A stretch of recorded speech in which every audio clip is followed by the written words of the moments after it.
when news broke that Qiao Renliang, a rising Chinese star adored for his warmth and talent, was found dead in his Shanghai apartment.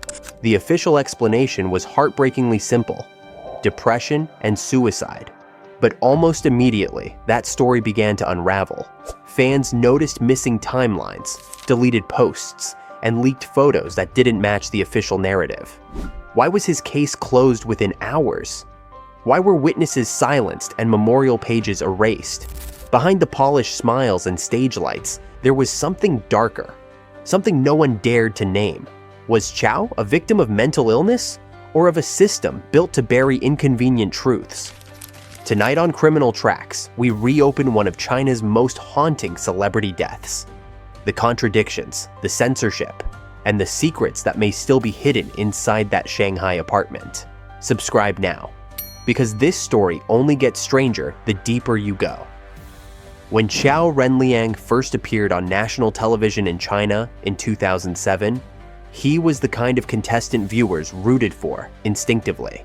Handsome, modest, and quietly determined. He didn't have the arrogance that usually comes with sudden fame. He sang like someone who had spent years chasing a dream few thought possible. And for a brief moment, he became the new face of hope in the Chinese entertainment industry. From there, he built a career that looked effortless, leading roles in romantic dramas, endorsement deals, and a growing fan base that saw him as kind, intelligent, and genuine.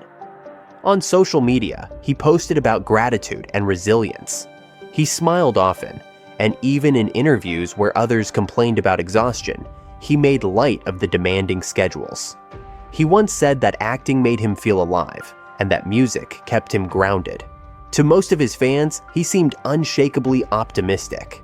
That is why the events of September 16, 2016 were impossible to understand. That evening, Qiao failed to answer calls from his manager and several close friends. It wasn't unusual for him to disappear briefly, but something felt off. He had promised to attend a meeting for a new project the next day, and he wasn't the type to simply vanish. Friends drove to his home in Shanghai's Huyp district, a quiet residential area not far from where he grew up. They knocked on his door repeatedly, then called the police when there was no response. When officers forced their way inside, they found him lifeless.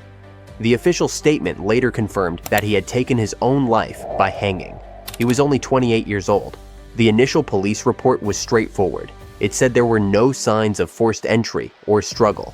No suspicious substances were found. The coroner's findings were consistent with asphyxiation. Everything pointed to suicide. Within hours, the Shanghai police issued a public statement confirming the cause of death and ruled out foul play. The entertainment world froze. The idea that one of the industry's most promising young stars had quietly given up was too painful to believe. In the days that followed, Qiao's studio released a brief note confirming he had been battling depression for years. His family echoed that message, saying he had been under treatment and that they hoped the public would give him dignity in death. The words were simple but heavy, hinting at years of quiet suffering behind the perfect photos and practiced smiles. Yet, even with that confirmation, disbelief lingered. People couldn't reconcile the image of the cheerful performer with the private torment implied in those few sentences. His last Weibo post, a bright selfie accompanied by a casual caption about the weather, was flooded with comments from fans begging him to come back, accusing the world of being too cruel, and wondering if anyone had truly known what he was going through. In China, where discussions about mental health are still clouded by stigma, Qiao's death opened an uncomfortable conversation. Depression is often seen as weakness, not illness, and public figures rarely admit to struggling with it. Friends later recalled that he had bouts of insomnia and long periods of silence, but he never wanted to appear fragile. On set, he worked longer hours than most, often refusing to take breaks. Crew members said he treated everyone kindly, offering snacks and encouragement, as though trying to make up for something unseen. Those details, once considered endearing, later read like signs of someone who had been pushing himself to stay afloat. What made everything harder to comprehend was how sudden it seemed. He had recently filmed a variety show, appeared in advertisements, and spoken about future projects. There was no obvious spiral, no public outburst, no visible breakdown. His social media feed showed a man smiling, talking about ordinary things, new songs, favorite foods, late-night drives. Fans scrolled back through his posts after the news broke, desperate to find a clue. Some pointed to vague sentences about being tired, about missing peace, about not wanting to pretend anymore. But they were scattered thoughts and years of optimism, not a clear cry for help. When his death became public, Chinese social media went into shock. Hashtags bearing his name flooded Weibo. His fan clubs posted thousands of photos, videos, and letters. Celebrities who had worked with him expressed disbelief. Actress Zhou Chen, one of his closest friends, wrote that he had always been the light in the room. Director Guo Jingming, who cast him in the Tiny Times series, called him the most sincere actor I've ever known. But underneath the condolences was a rising current of anger. People wanted to know how someone so beloved, surrounded by success and support, could disappear so completely without warning. As the first official statements came out, television networks replayed clips of his performances, turning them into quiet tributes. Yet the speed of the case's closure unsettled many. The police declared suicide within hours, and the investigation ended almost immediately. In a country where high-profile deaths often drag on for weeks, this abrupt finality felt unusual. Fans began to compare timelines, searching for inconsistencies. They noticed that the time of discovery was never clearly stated, nor was the exact timeline between his last phone call and the police arrival. For some, these small details cast long shadows over the official story. Meanwhile, his funeral in Shanghai was a somber, private affair. Only close relatives and a few colleagues attended. No public memorial was allowed. Photos of the ceremony were heavily restricted. Those who managed to post them online saw their images disappear within hours. The reason given was privacy, but it only deepened suspicion. To outsiders, it seemed as though every aspect of Qiao's final moments was being wrapped in silence. Still, in the official narrative, one truth remained. Qiao Renliang had suffered quietly for too long. His perfectionist image, his endless work schedule, and the relentless pressure of fame had caught up with him. Mental exhaustion, untreated and misunderstood, had turned fatal. Yet for the countless fans who had followed his journey from the start, the simplicity of that explanation was difficult to accept.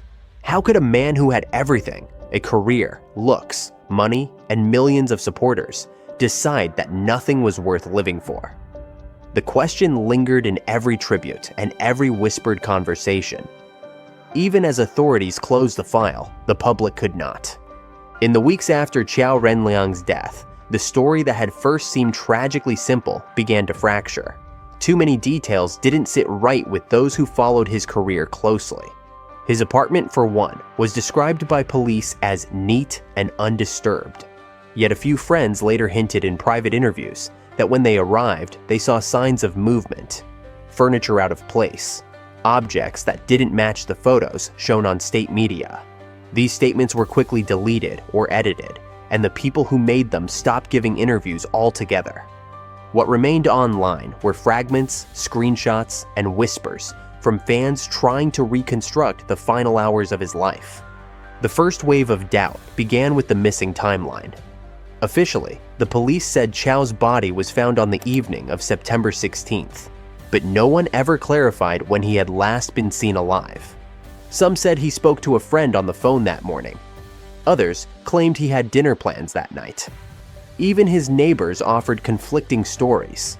One neighbor told a local outlet she saw lights on in his apartment after midnight, while another insisted the place had been dark for hours. The confusion deepened when a tabloid hinted that the call logs on his phone had been incomplete. That article disappeared within an hour of posting. Fans archived it, sharing it through private groups and foreign platforms, convinced they were seeing something authorities didn't want exposed. Then came the leaked photos. Someone claiming to be close to the investigation posted 2 blurry images allegedly from the scene. They showed Qiao in a way that didn't seem consistent with hanging. The photos spread like wildfire before being scrubbed from every major site. Netizens analyzed them obsessively, comparing lighting angles, shadows, and furniture placement. Many concluded that the images were edited or taken before police arrived, but the damage was done. Once those images circulated, the idea that his death had been staged could not be contained. Even after experts tried to explain that compression artifacts and low resolution could distort details, few wanted to believe it. In the collective imagination of his fans, the official story had become only one possible version of events. Adding fuel to the fire was the disappearance of online discussions. Every time someone started a thread about potential inconsistencies, it vanished within hours. Comments were deleted, accounts suspended, and search terms like Qiao Renliang truth or Qiao Renliang autopsy stopped showing results on Weibo. For a public already suspicious of censorship, this was all it took to transform curiosity into certainty. People reasoned that if the story were really as straightforward as depression and suicide, there would be no reason to erase conversations. Rumors turned into investigations. A small but relentless group of online users began collecting screenshots, saving Weibo posts, and translating them into English to preserve them on overseas platforms. Some even created interactive timelines, trying to map every known movement of Qiao's final day. The more they dug, the more unsettling fragments they found. An old Weibo post from months before his death mentioned being forced to smile and afraid of the dark. Fans interpreted these as metaphors for manipulation, not melancholy. Another post contained the phrase, "Some people want control, but I just want peace." That line, stripped of context, became the cornerstone of endless speculation. People wondered whether Qiao had been under pressure from his management company, forced into contracts or relationships he couldn't refuse. Others whispered that he had crossed powerful figures within the industry. None of these claims were supported by concrete evidence. Yet the speed of censorship convinced many that there had to be truth hidden somewhere beneath the silence. Stories began to surface about a mysterious executive who had taken special interest in him. Anonymous posts claimed Qiao had been trapped in a one-sided relationship that threatened his career. When the person felt scorned, they supposedly retaliated, cutting off opportunities and isolating him.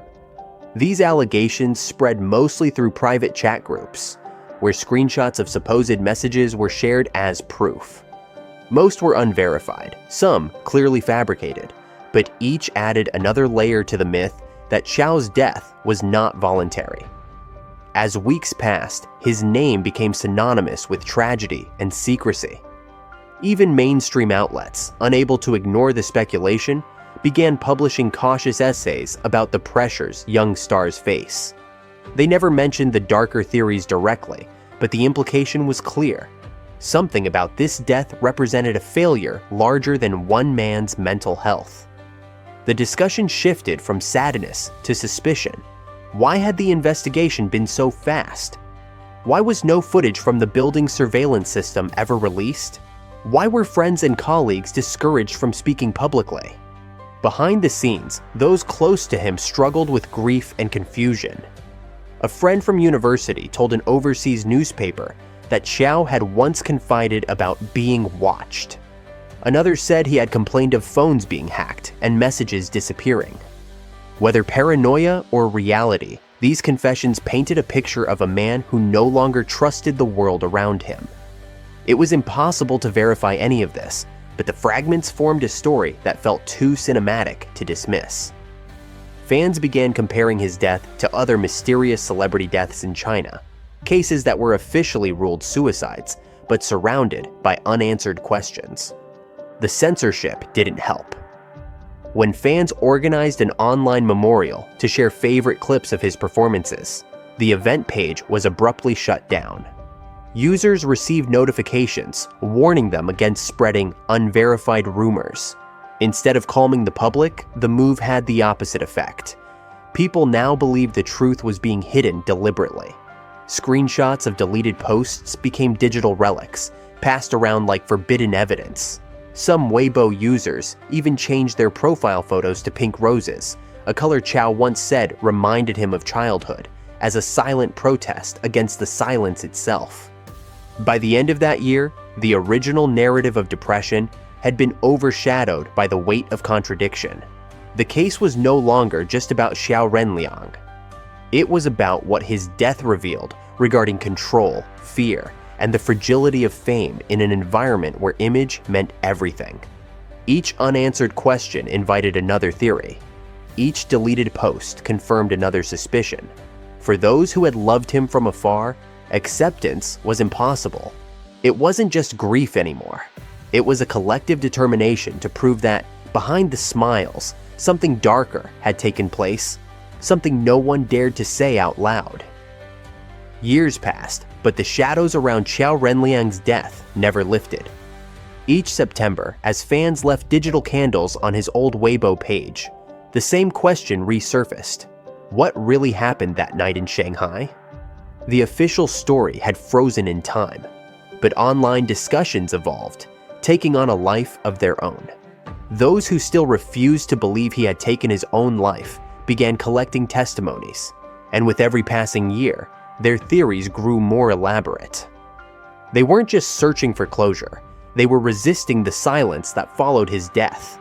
One of the most enduring rumors was that Qiao had been entangled in a hidden relationship with a high-ranking figure in the entertainment industry, possibly even a government-connected businessman. This theory claimed that the relationship turned sour and that Qiao wanted out, but the other party refused to let him go. In this version, his death was a warning, not a tragedy. The rumor's origin was unclear, but it spread widely on private forums and foreign social media, surviving every censorship campaign. Whenever a new Chinese celebrity was caught in a scandal involving powerful backers, people quietly mentioned Qiao's name again, as though his case had become a symbol of what happens when fame collides with influence. Another theory pointed inward, toward the industry itself. Some insiders claimed that Qiao had been struggling under extreme control from his management company. Contracts that dictated everything from his haircut to his personal friendships. Others said he was exhausted from years of suppressing his real self to maintain the perfect idol image. In this telling, his death wasn't caused by a single event, but by a culture that demanded obedience and emotional silence. Fans recalled interviews where he joked about not owning his own time, or hinted that he could only breathe when no one is watching. These lines, which once seemed poetic, became evidence of suffocation in disguise. The third and most chilling narrative connected his death to blackmail. According to scattered online accounts, someone had obtained compromising material about him, photos, messages, or a video, and threatened to release it. The alleged extortion pushed him to despair. Although no proof ever surfaced, this version persisted because it explained the haste of the official investigation and the rapid deletion of his digital traces. It also tied into China's long-standing culture of information control, where the more a subject is suppressed, the more people assume it must be true. By the time the 5th anniversary of his death arrived, Qiao's image had shifted from fallen idol to cultural ghost. He embodied the dangers of silence, the cruelty of image making, and the fragility of mental health behind fame. Fans no longer argued over whether it was suicide or murder. They spoke of him as a victim of a system that devoured individuality. His name appeared in essays about burnout, anxiety, and censorship. Younger artists cited him as a warning.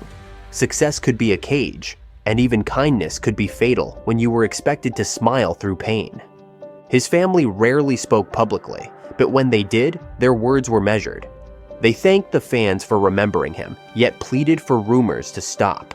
To them, every new theory was another wound. Still, their appeals couldn't compete with the mythology that had formed. Qiao's story had grown beyond the reach of facts. It had become a legend shaped by grief, censorship, and collective imagination. People didn't just mourn the man, they mourned the truth they believed was stolen from him. Today, His legacy stands at the crossroads of tragedy and suspicion. His music videos and interviews remain online, preserved by fans who refuse to let them disappear. Each one carries the bittersweet reminder of someone who seemed to have everything but was crushed by something invisible. Whether the darkness that took him was depression, betrayal, or manipulation, no one can say for certain. What endures is the silence. The same silence that swallowed his final hours and still lingers whenever his name is spoken. Nearly a decade later, Qiao Renliang's death remains a riddle wrapped in silence.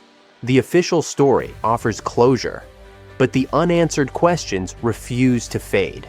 Every deleted post, every censored thread keeps his mystery alive. Was it despair or something darker disguised as suicide? What truly happened inside that locked apartment may never be known, but one thing is certain: the truth didn't die easily. This is Criminal Tracks, where every silence tells a story. Subscribe for more untold investigations that uncover the secrets power tried to erase.